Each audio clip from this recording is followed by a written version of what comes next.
Pumpkin Jack, written and illustrated by Hubbell. When Tim carved his first pumpkin, it was fierce and funny and just perfect. A jack-o'-lantern, this good deserved a name, so Tim gave it one, Jack.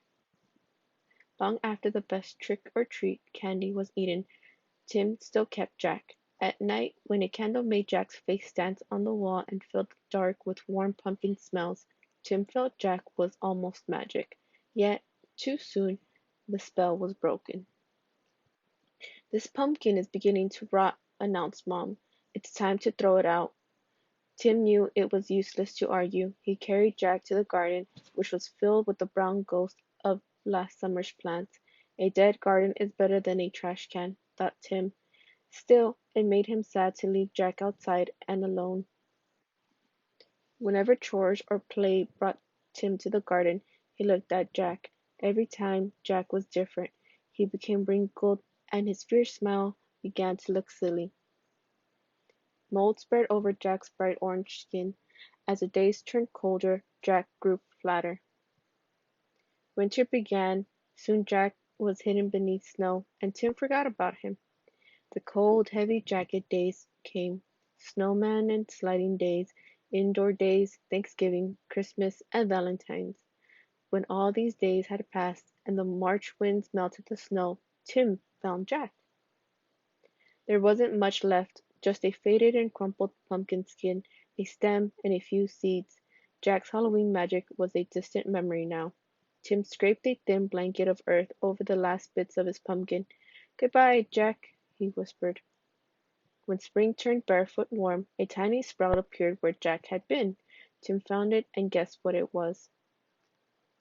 In the days that followed, Tim weeded and watered and watched the sprout. Slowly and steadily the plant changed and grew.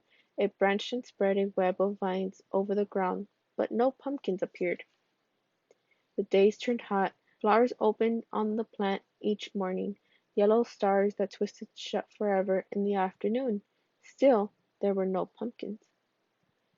Finally, Tim found a little green ball growing behind a crumpled blossom. A pumpkin! Tim let out a whoop and ran to show his mom. By August, the plant had spilled onto the lawn. Tim's favorite game became pumpkin hunting. He carefully waded among the leaves, searching for green pumpkins like hidden treasures. School began again, and the days cooled. Tim had less time to visit the garden. When he did, the pumpkin plant seemed tired.